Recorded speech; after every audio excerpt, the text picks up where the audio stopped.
Hello, welcome to today's webinar, which is an introduction to T-Splines 3 for Rhino, which was released earlier this week.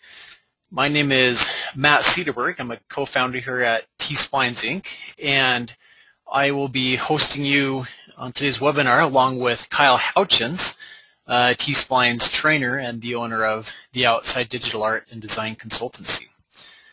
So this is a release that we've been working on for the past nearly 2 years, so we're excited to introduce this to you. And let me just start off by giving a brief introduction of kind of the motivations behind this release. First of all, we wanted to add additional improvements to help you create smooth and curvature continuous forms with T-Splines. This has always been kind of the T-Splines sweet spot of really helping with this type of form creation. So we've added even more tools to help with this type of shape. In addition to very kind of just very smooth shapes, we've also had additional tools to help you combine smooth curvature continuous areas with precision parts of your model. So we hope that that will be of use as well. Second, we've made additional improvements so you can win more business with faster iterations. This is just an example of a file that we helped out with a couple of years ago, and just today we're in the middle of a premium services job where the model's about as complex as this one, and we just got news back late last night that there needs to be significant changes. With T-Splines, when those changes involve changing the organic shape, that's actually possible to do in a short amount of time, which can help get the jobs done more quickly. Third, we've focused on helping make your work more intuitive and fun. This is just one of the jewelry pieces that Kevin Furtenbaugh has been making with T-Splines lately, and especially with jewelers, we're hearing more and more that T-Splines just helps you work as though you were using modeling clay, and it gives you products that it's almost like a digitally sculpted product with a handcrafted look. Finally, we've added additional commands to help you design while you model. I love this T-Splines piece by Grain. That's a solid oak that has been milled out and just was kind of designed while they were modeling with T-Splines. So as Kyle introduces these new features in T-Splines 3, and here's just kind of a look at some of the key features that we've introduced, we hope that your takeaway will be that you will be able to have just a better modeling experience and be able to make organic forms more quickly. So before I turn the time over to Kyle, let me just start off by a poll to kind of help us understand who was able to make it out to the webinar today, and just to give Kyle a better understanding as he is kind of doing the demo of T-Splines 3 for Rhino. If you could all just check to see what your T-Splines experience is, if you've used T-Splines version 2, if you've had a chance to use T-Splines version 3 yet, or if you're new to T-Splines and just trying to figure out what this software is about. We'll just leave this poll open for a couple more seconds.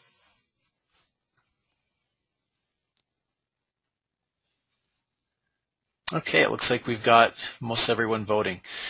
So let's take a look at the results.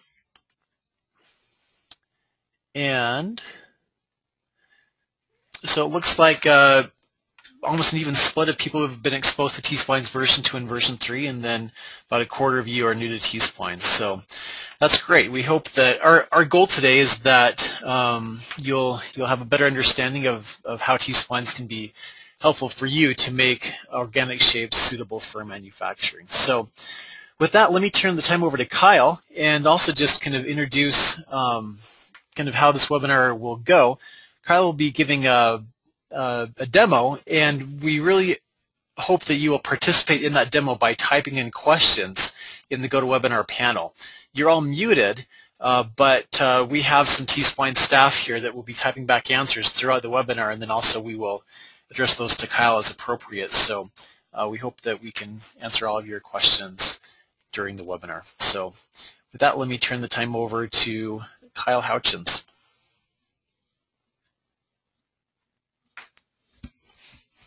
Hi, everybody. Thanks for coming. Very exciting time period for the T-Splines folks here with the new version. And I wanted to show basically what some of the new features were in version 3.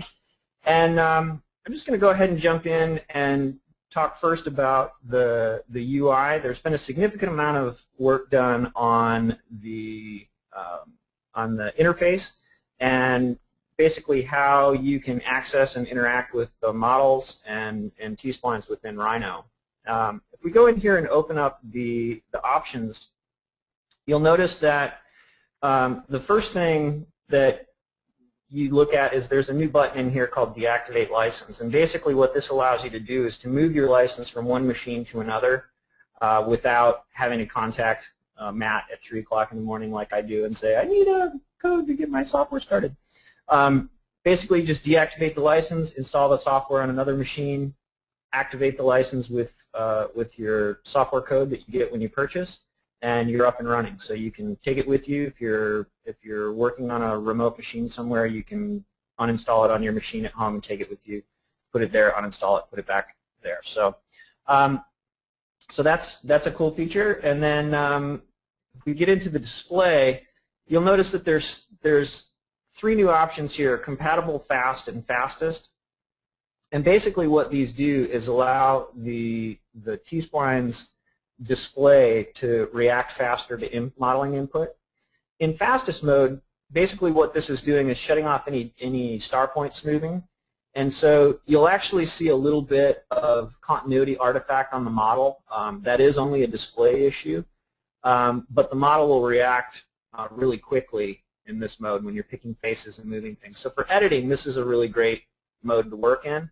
Fast, the star points are smoothed slightly so that you're going to get better highlight tracking. The model speed slows down just a little bit, but it's still much snappier than it typically is. And then in compatible mode, basically this is the mode that we were running in before in V2, and all the star points are smooth. All the Rhino commands are functioning in this mode and things like that. So basically what you do is if you're going to export the model, if you need to evaluate it with a Zebra or an EMAP or anything like that, you'll want to run it in compatible mode because that'll be, basically what you see is what you get. Fast is a good approximation of this, but you also lose the capability to be able to run some Rhino commands.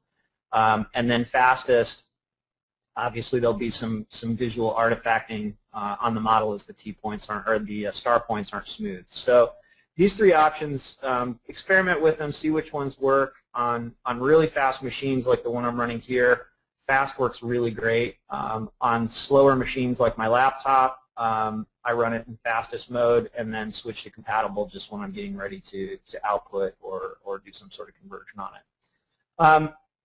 Hotkeys, pretty much the same story here. There are some new hotkeys that relate to selection sets and things like that, which we'll get into later. But this is a fairly familiar dialog box to anybody who's set up Rhino hotkeys or anything like that. You can come in here and change those and all that kind of stuff. That's pretty much nothing new there. Some conversion options in here to rebuild if you're increasing the surface degree, or rebuild the curves when you're increasing the surface degree automatically.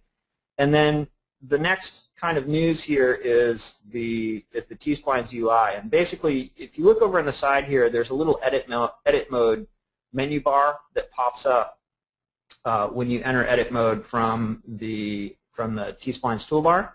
And this allows you to come in here and add or take out little pieces of information based on what you're going to use. And basically what you can do is turn these on or off and have a little custom toolbar here. And if I shut this off for a second, if you turn this off, it disappears. If you use the familiar control spacebar hotkey, it pops back up. This basically is replacing the old heads-up display. How if you're old and crabby like me and you don't like it when things change, you can show the old heads-up display up here, and it'll show back up where you're expecting it. So Some cool added features into the heads-up display is we've added a volume calculator, which I think is really, really awesome. This is something that I was really pushing for. And what happens and actually I need to change modes on this because this needs to be in compatible mode. If I change this to compatible, so now this is activating basically full smoothing, full Rhino capability. You'll notice down here, if I open this up a little bit, it says volume 0. If I select this object, it's going to tell me what the volume is here. And if I modify this part, then the volume is going to change. And basically what I can do is if I grab a face and modify that,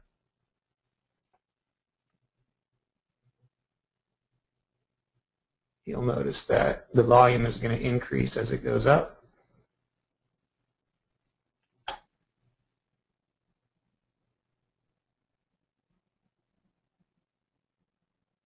There is a speed hit. You take care of doing this, but you'll notice that the volume now it's reading this.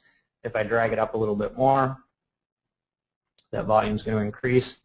This is really great for jewelry people who are working in gold, or toy people who are working in, where tenths of a penny make a difference as to what you're going to do. So you can interactively go in and dial in this volume and then basically do a calculation to figure out how much material you're actually using. So let me go back and switch back to switch my mode here again so that we're not waiting for updates. And you'll notice that in the fast mode, the volume is disabled. So you'll need to work with that in compatible mode. So other things that we have in the UI here are some other neat toys. Current volume, current selection display, pretty much what you're used to. Tells you exactly what you're picking. There's a small selection display, which basically is just an abbreviated version. If I pick that, it says F1, which is one face. If I pick, 3 edges, you see it says E43. That's if you want to run this really teeny tiny, then you can do that, and you can still see what you're dealing with here without having the text wrap around in there. So other things that we have going on here are basically you can just change the options on how all of this stuff shows up, and I'll let you dig through that on your own time to be able to customize that to how you prefer. So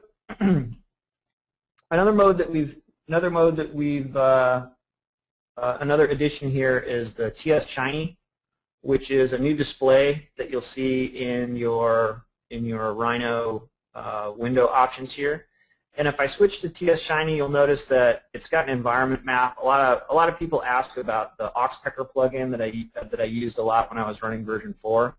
The new RDK on Rhino 5 basically obsoleted Oxpecker, which made me very sad. But the new display stuff in Rhino 5 is actually really, really good. And TS Shiny takes advantage of that. You can notice in here that we've got some shadows enabled. And if I go over here to the layer stack and the tabs, if I right-click on one of these tabs, I can bring up a ground plane. I can turn that on, and you'll notice that I'll actually get shadows cast on the ground plane. Now you'll notice that as I change angles on this, the ground plane goes from white to gray. There's an option down here in the advanced settings to check off the enabled diffuse lighting. And basically what that does is that just forces the ground plane to be whatever color that you set it, no matter what the angle is. So this is a really neat thing for dealing with clients. I deal with a lot of clients on Skype and review stuff in real time with them, and this just makes it really easy for them to be able to read what's going on between the TS Shiny display and the new Rhino ground plane.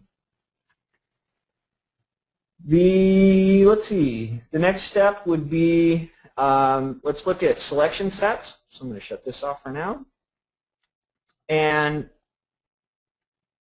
go into selection sets. And basically what selection sets allow you to do is, if I go up here under the menu, selection sets, it brings up a control panel here.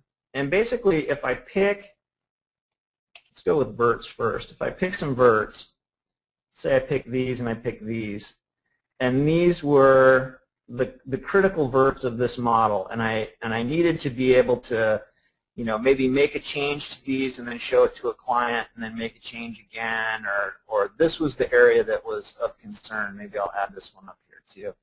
All I need to do is go and hit this little record button. I can change the name on this and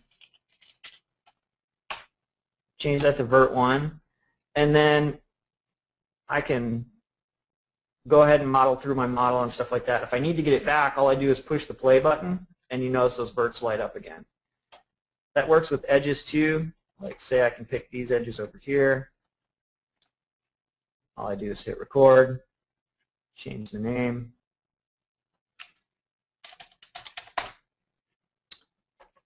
deselect, do whatever I want, come back here, push the button, those show up again.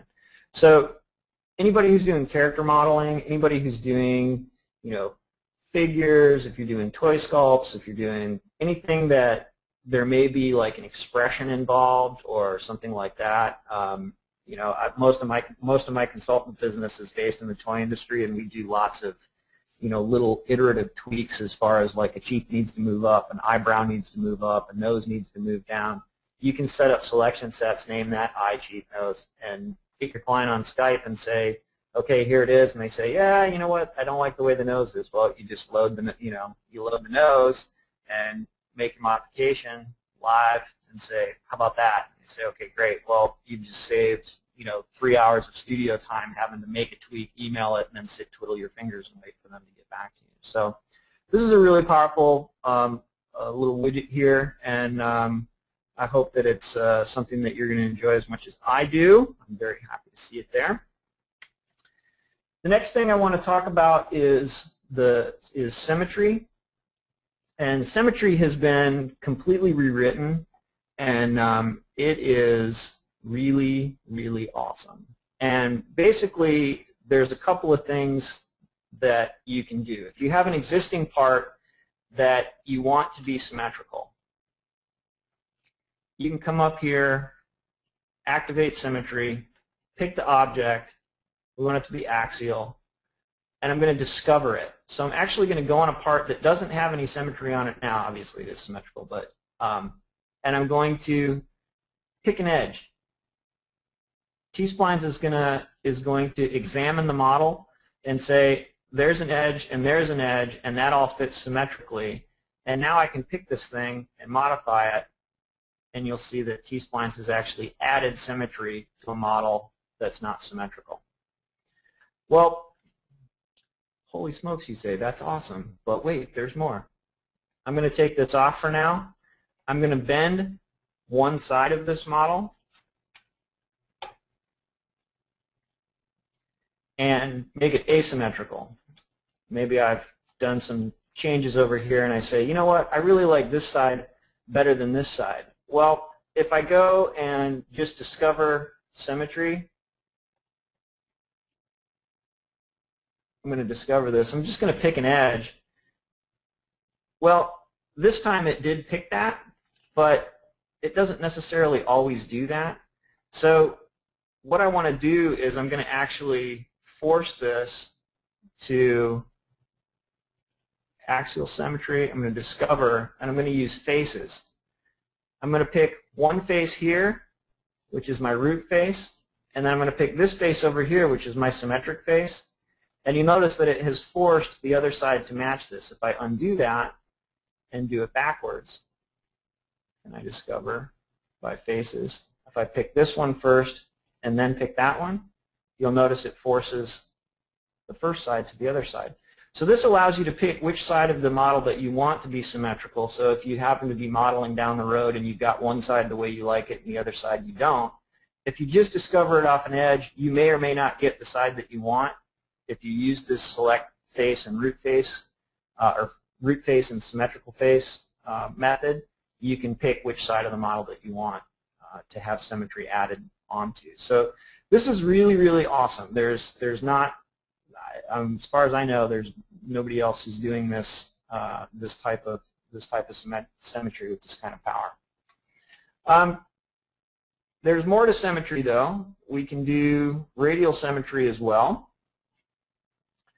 And in this case, I have an object that has no symmetry on it, and I'm going to discover it because I want it. So I'm going to pick that. I'm going to change this to radial.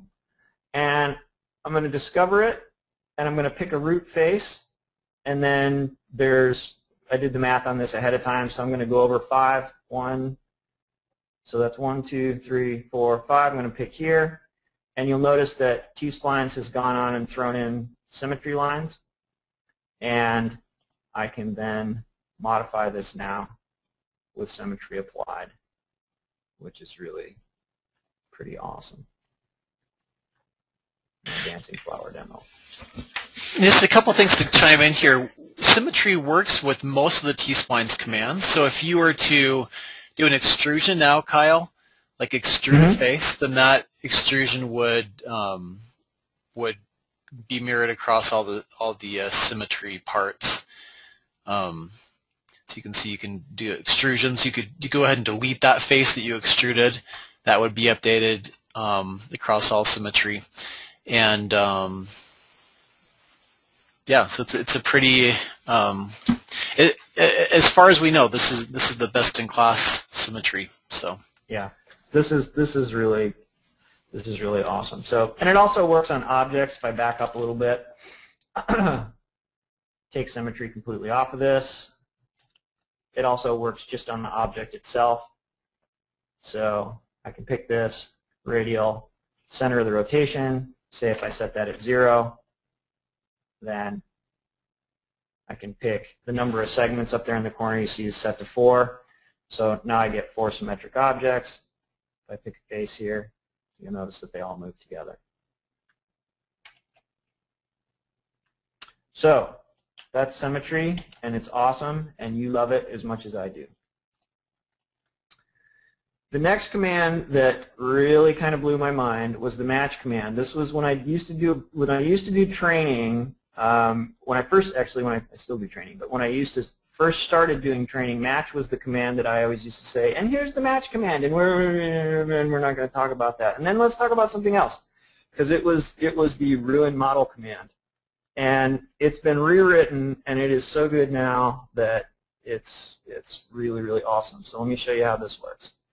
Basically, what's going to happen? It's the same icon up here, and you'll notice that in this model, I've got this little T-junction here, and I've got a nerve surface here. I've got a curve here that I'm going to match to the end, and then I've got a curve here that I'm going to match to the middle of the model. So let's match it to a curve first. So I'm going to pick this.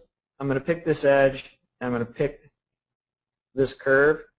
And it gives me a little display, and this display is twisted. And so we're going to change the alignment. I'm going to modify the start point. I'm just going to change it from here to here. This is a lot like add slash for the 2-rail sweep in Rhino. And all you have to do is set it up. It'll make this nice radial match. Go ahead and accept it. And I've got refinement off. I'm going to turn that on. Right-click to accept. And you notice that it matches the T-Splines object to the curve within file tolerance. I will pause for a moment and let your mind unblow there, because that's really awesome. So basically, you can match this to a curve. Over here, we're going to match it to a surface. I'm going to pick this. I'm going to pick this surface edge. You'll notice that it's giving me a little indicator of what I'm going to do. Looks like the match. Looks like the alignment is good. And in this case, I'm going to set this to curvature. I'm going to let it refine. Right-click to accept. It's going to iterate up here, and it's going to go ahead and add matches in there within the file tolerance. Let me turn off the ISO curves here so that you can see that match. Woo! That's pretty awesome. There's a little discontinuity here. We can fix that by turning the file tolerance up. Basically, however tight you turn the tolerance up, that's how tight it's going to get. The third one that I want to show you is this mid-surface match. And basically what I'm going to do is run it again.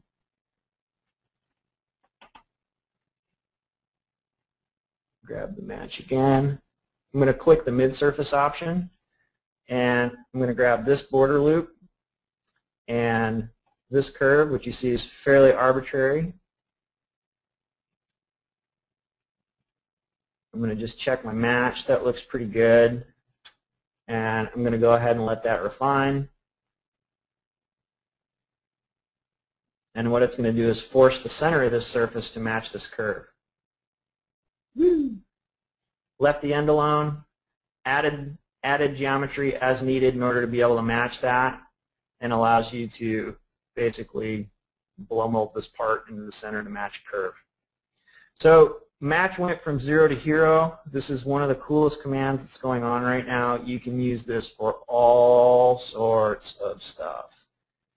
The coolest thing about this is a NURBS part. You'll notice down here this is a poly surface. This is a T-Splines object. When you go ahead and do your conversion, you can either match your T-Splines geometry into an existing model, which is a really, really great workflow. So while you're working on the model, you can have your existing geometry or your engineering buck or whatever you need to do, match up your T-Splines parts, and then use it to get your design refined. And say, you know, a marketing suit comes down and says, you know what, we don't like this elbow in here, we need to move something around. Well, leave it as a T-Splines part, do your modification, add your kickstand or whatever you need to add to it, and then when you're done and everybody's happy and you say that it's ready to go, then you do your NURBS conversion, merge it back into your geometry, and then back into, you know, the Rhino environment as usual. But this is a killer tool. This is an absolutely fantastic addition that these guys have added here. So, yeah, just a technical comment, Kyle. Just a little comment about how that's working. You can see that with the refinement, it's gone ahead and added some additional edges and additional control points on the edges of the surface, and that's where the T in T-Splines comes from, is being able to tee off that detail. So Kyle can move that, and that's a C2 smooth surface if he pushes or pulls on that edge. But it just allows you to refine the area that you need to make that match C2 or buck up against that, while keeping the rest of the model pretty smooth. So that's how that's working. And the file tolerance I have set up here is fairly tight. I have a feeling, I haven't tried it, but I have a feeling if I convert this to Rhino and join this up, that actually, well, let's go ahead and do it. So I'm going to convert this to a Rhino object, and then I'm going to just join this. And it looks like it rebuilt. Oh yeah, I think we moved that. Yeah, we were moving that point around, but. All right, so let's jump into pipe, which is the next really awesome tool here. So here I've got just 3 curves, and typically if you're trying to make a pipe junction, there's lots of blending, there's lots of let me make sure I get all 3 of them. With your maximum. What's that? Oh, continue on, that's fine. Okay. So I'm going to check my curve splitting here. And let's see. Am I not lined up there? It shows 3. What am I missing?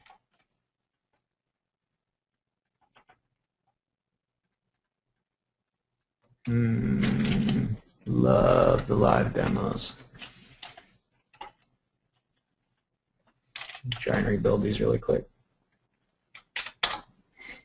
Woo!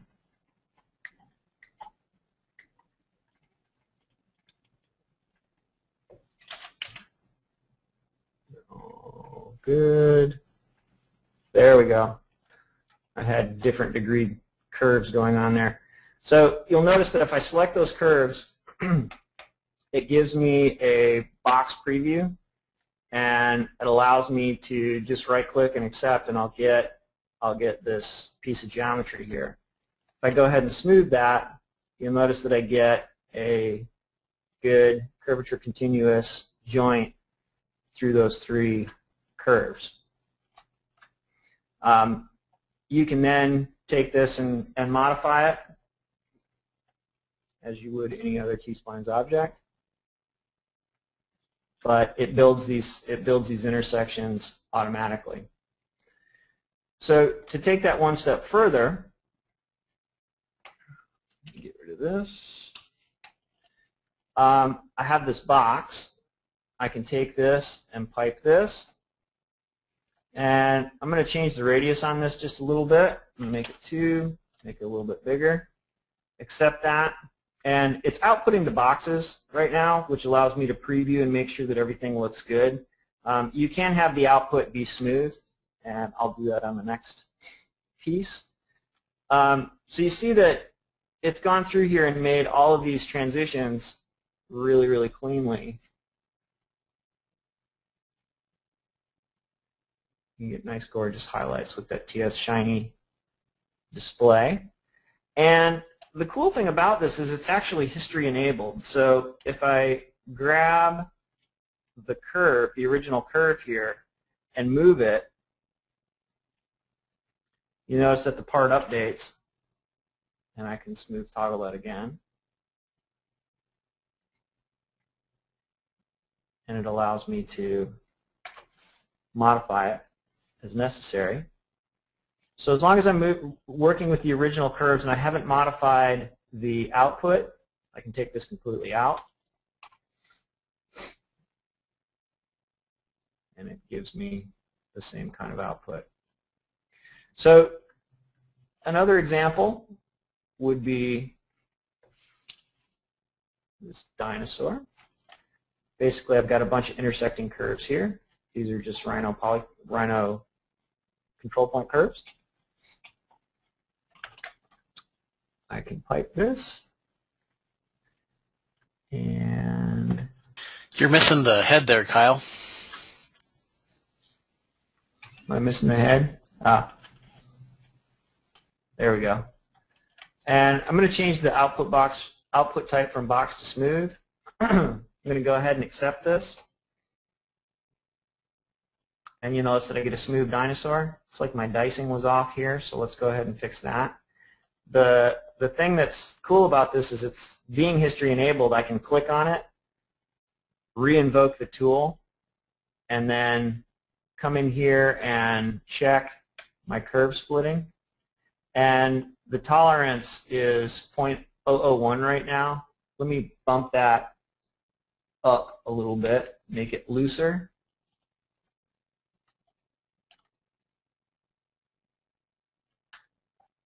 Still showing that I'm off. Oh, that's still fairly far off. So let me go ahead and fix those curves really quickly. Yeah, you should be able to just go to, yeah, tolerance 0.1 should work as well. Okay. So I'll move that there, re-invoke the tool, get the head, pipe it. Now if I check my curve splitting, you'll notice that I get a little indicator on each place where there's curves, and there's 4 curves connecting here, 4 there, 2 there, 1 at the end. Right-click to accept, and I get my part. If I go back to my original curves and turn the points on, I can pick the points, and I can move the original curve, and my pipe is going to update. Want them to have a little happier tail, add that up there, move that around. This is awesome when you think about how much of design is iterative and how many times you've built something only to have an external force come in and say, well, you know what, we need the tail to move, we need the head to move, we need this to move, we need that to move, we need the body to be fatter. Well, if you need the body to be fatter, you can go back, re-invoke the tool, come in here and change the radiuses and give them a little fatter body, give them a little fatter neck. I'm just randomly throwing these in here, so make his feet a little smaller. You can enter this numerically, by the way. I'm just eyeballing it. And now rerun it, and it goes through and remakes all the joints here. Okay? So let's take this out one more layer of crazy and show something like this. Okay, this is a really ridiculous set of curves here thrown into space, and if you were trying to model this in NURBS, it would make you nuts. I'm going to spare you the process of going through it here because it does take a little bit of calculation to pull this off, but this is the result. Basically what's happened here is I selected all the curves. I set the curve segments to 2, so there's only 2 segments between each joint, and it has gone through and automatically modeled all this up. So let's look at this without the isoparams on there, and just notice what's going on here. Y branches going into Y branches, going into Y branches, going into Y branches, going into Y branches. This is watertight. This is something that will convert to NURBS easily. This will go to an RP machine. This will go to a, anything you want to do all day long. So this is kind of the power of pipe. It's all still history enabled. If I go in here and grab the points, I can move them, and this whole thing is going to update. So this is kind of something that, especially the jewelry guys, I want to make sure, and women out there, I want to make sure that everybody is kind of getting how amazing this is, because this tool has so many capabilities and so many possibilities and so many applications, especially for the jewelry folks out there, that this is something that I think is going to revolutionize kind of the way that you're working. And to me, pipe is kind of the biggest news out of everything that's going on within version 3, on top of the fact that you have match and symmetry and all the other stuff that they've added. So this is a really, really phenomenal update and a really phenomenal release, and I think that you're really going to enjoy a lot of the new stuff that's added. One other comment about pipe, Kyle. That is it's unique in that it's an extremely simple command. You can just select the curves and pipe them, but there is also a lot of depth to that command, and next month we will be having a webinar just focused on kind of the depths of the pipe command and what you can do. So we'll be sending everyone a link to that. Okay. The last thing that I wanted to show is a lot of you, if you've been on the web recently, you've seen a lot of the new news that's been released about TS elements for SolidWorks. And basically what this allows you to do is to bridge the gap between sculpture and engineering via T-Splines. And to show that here, basically what I've got is this hand model that, for anybody who's done any solid modeling, this would be an absolute frosty nightmare to try and build this in SolidWorks or something like that. I'm sure there's people out there that can do it, but I'm imagining they don't get out much. In T-Splines, this is something that would be really easy to do. Anybody who's done any T-Splines modeling can look at this and say, there's really nothing all that terribly complicated going on. This is a watertight part at this point, and basically what I can do is pick this and export the selected object as a TSM, as a T-Splines file. I'm going to just throw this on my desktop for now and save that. And then I'm going to launch SolidWorks here.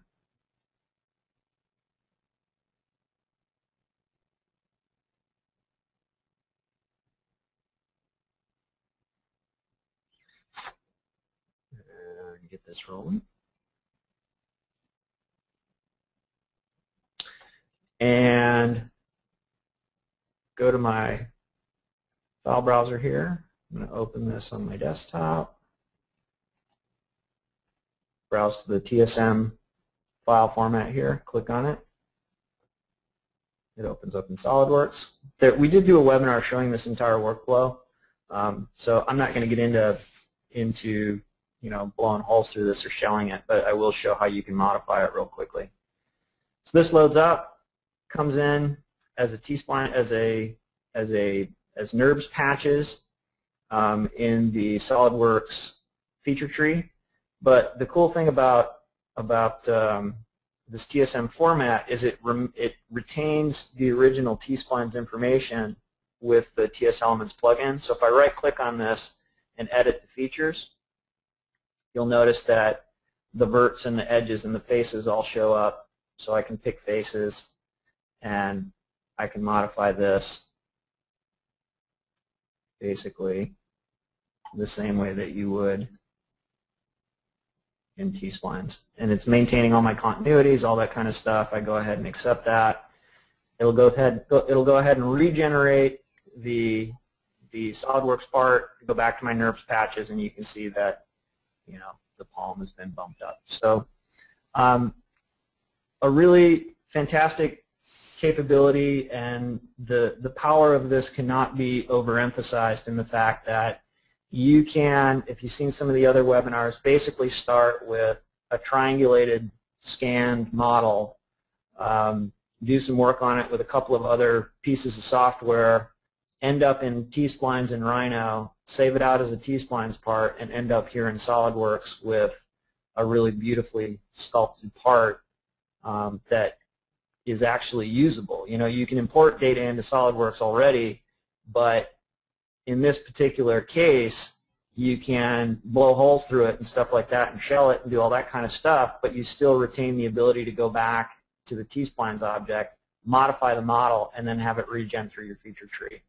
And so this is really kind of a round-trip tool, and T-splines is kind of becoming the Rosetta Stone of the CAD world, and the fact that it's connecting parts of the CAD universe that kind of ran in parallel but never really crossed much. And with the new capabilities that T-splines is kind of bringing to the table, you have the ability to take each one of these pieces, use the best tool for what it does best, and end up with ultimately manufacturable pieces, which is kind of what we're all about here. So that's pretty much it for my demo. I don't know if there's anything else, any questions you had, or anything that you wanted to cover that you didn't see here. Go ahead and shout out there. Matt and Tom and the rest of the guys are here answering questions. So if you've got something else that you want to see, go ahead and give a shout out now. And if not, I'll pass this back over to Matt. Okay, thanks, Kyle. I'll just kind of end the forum part of the webinar just by talking a little bit about pricing. We have a kind of a promotional period where an upgrade to T-splines version 3 is just under $200. You can get a full version of T-splines for just under $600, which is the same price as T-splines version 2. And we're going to hold those prices until June 30th. So that's how you can get a copy of T-splines version 3. And with that, we'd just like to thank everyone for coming and watching the webinar. And now we just have a little bit more time for questions if anyone has any additional questions.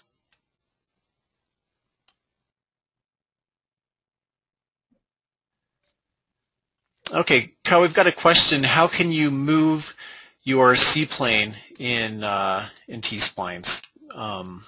And maybe I can go ahead and make you the presenter again, so you can show some of this stuff. As far as just moving the construction plane. Yeah, I wonder if the question is also you can change the drag mode of the manipulator as well using the heads-up display. Yeah. In this, well, to answer what I think your question is, and then to answer what what you actually ask. To move the C-plane, you know, it's no different than you would do in Rhino. We're still using all the Rhino construction planes and things like that, so anything within the construction plane palette here, you still have access to. As far as the drag mode, like let's say I pick a face here, and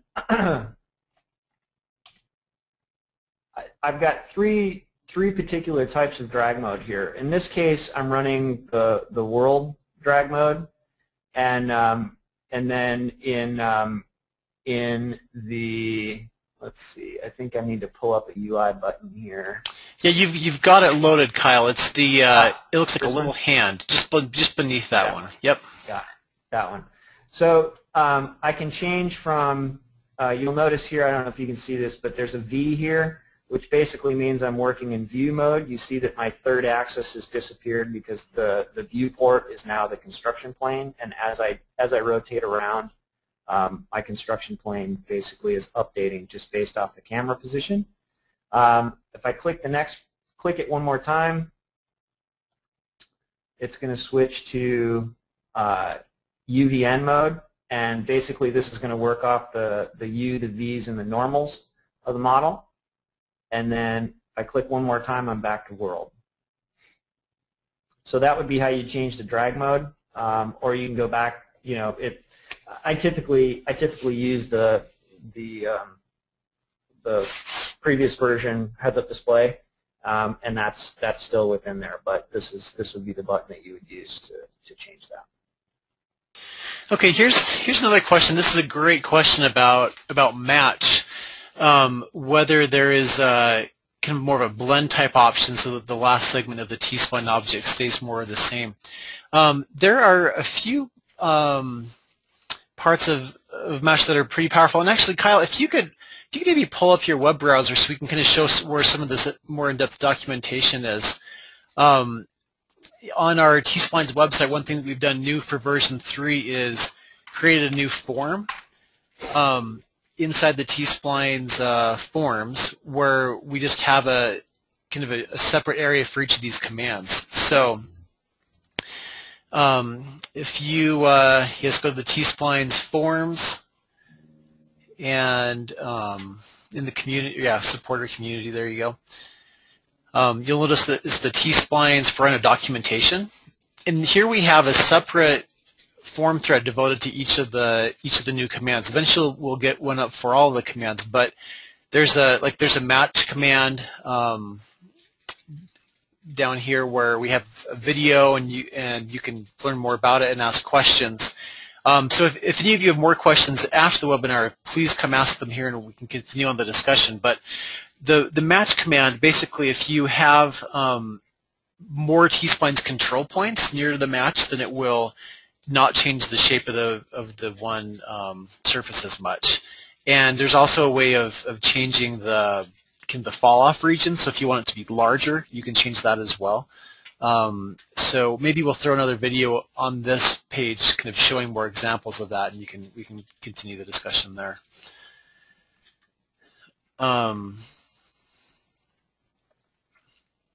Okay, so Kyle, can you show the old heads-up display that we used to have, and just how we can access that again?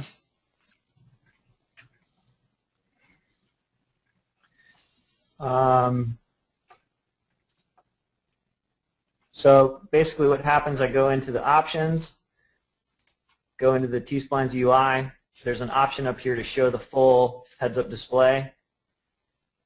Change that, and then basically we check. You can turn the edit mode on and off, and that brings up the old heads-up display here. Great.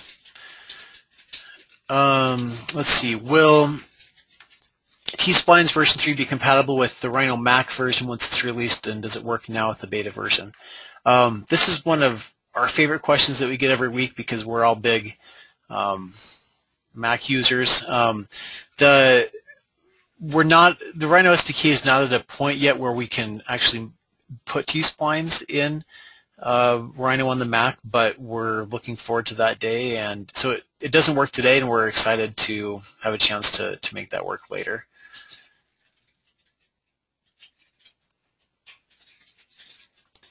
Let's see, what are some more questions?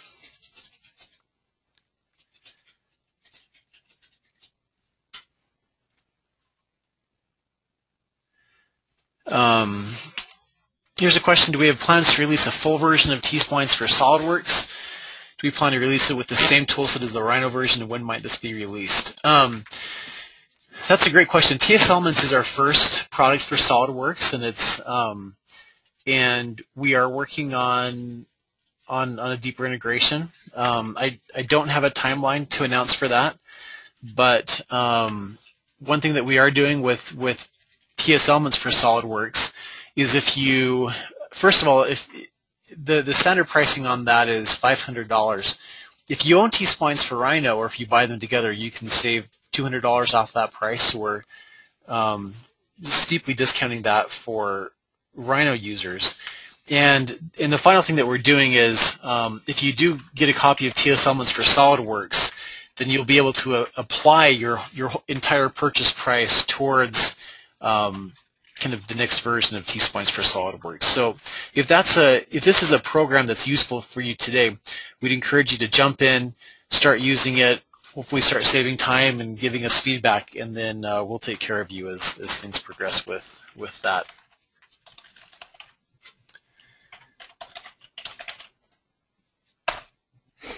Here's a question: is there going to be TS Elements for Pro Engineer, which is now Creo? We don't have any other products to announce right now, so we're as of now the chance we have that we see to improve surfacing in Rhino and SolidWorks is a pretty significant opportunity for us right now. So that's where our main focus is at the moment.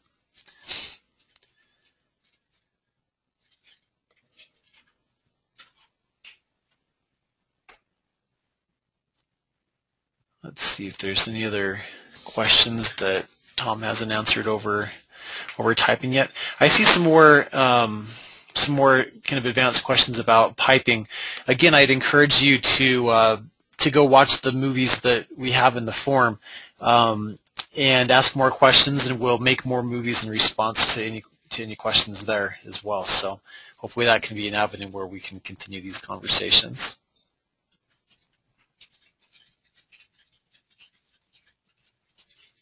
Okay, well, as you leave the webinar today, you'll just we've added a extremely short, I think it's a 2-question survey that will pop up when you leave GoToWebinar. If you have the chance to answer those questions, then that will help us improve our webinars in the future. So thank you. So okay, just a couple more questions. I notice a lot of viewport lag on T-Spline videos. What sort of specs are required to run a smooth viewport while in sub-D mode? Kyle, what's your experience been? As far as watching the webinars, or as far as using it in using it?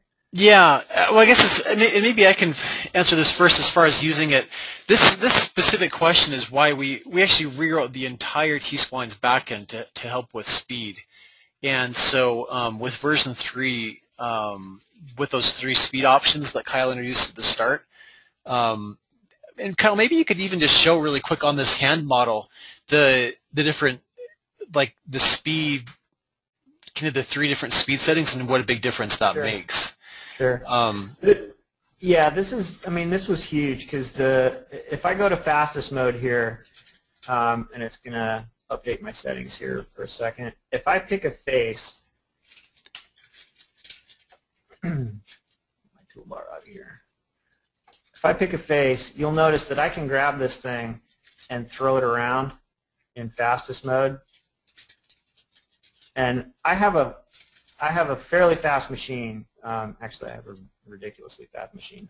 But even on this machine, in fastest mode, this is really just kind of a joy to work with.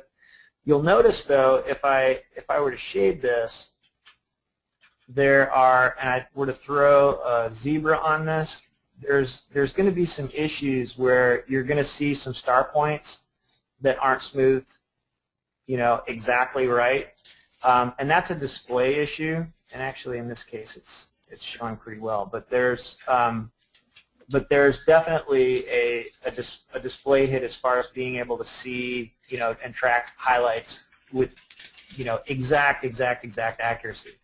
So, and I'll even grab these points. This is surrounding a star point, so this is kind of the highest computational situation here, and you can see that this is really, I can really throw that thing around. If I change to fast, the display is going to update and be a little bit better. It's going to smooth the star points a little bit, but you'll notice that I can still throw this around a little bit, but you'll notice that it's not quite, if I throw it around, you'll notice that, there's just a tiny bit more lag for a little bit better display quality. If I throw this to compatible mode, then the game is going to change considerably here, and I'm going to want to be a little bit conscious of what I'm moving, because you'll notice that there is some considerable lag as that is running through and updating everything. Yeah, so this compatible mode is what most of the videos you've probably seen have been done in, and so this is kind of where the speed increases are useful. And then also, Kyle, if you toggle to box mode, then that's of course the fastest way to work with these splines, where you're just moving around the faceted mesh. So that's another fast way to work. So even in compatible mode, box mode is really snappy, and but that's the difference between the three. So I typically on this machine I'm running an i7 900 series quad core processor, and I have NVIDIA Quadra 4000 video card in this machine, and I think I've got 12 gigs of RAM, and then I run in fast mode most of the time, and it works great.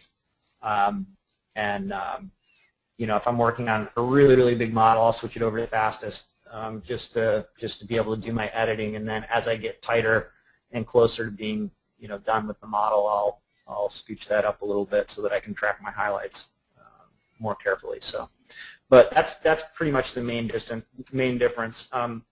Just kind of as a word of caution, I wouldn't try to model something from the very beginning in compatible mode, just because you're going to be wasting a lot of time waiting for updates. Fast and fastest, it's a button click, and it's gonna speed it up a lot. Okay. Well, good. So just to close off, we've recorded this webinar, and we'll be sending out a recording in a couple of days. We're actually going to do this whole thing again in a week on Wednesday. So if you need to pass a link on to coworkers or anyone else, we'll just be doing basically a repeat of this webinar. And then also in the next month, we've got a webinar coming up on T-Splines advanced modeling, how to use T-Splines and ZBrush for some reverse engineering surface fitting, and then also a webinar just all about the T-Splines pipe command. So we'll be sending out links to those as well. So thanks again for coming, and we'll see you at another webinar.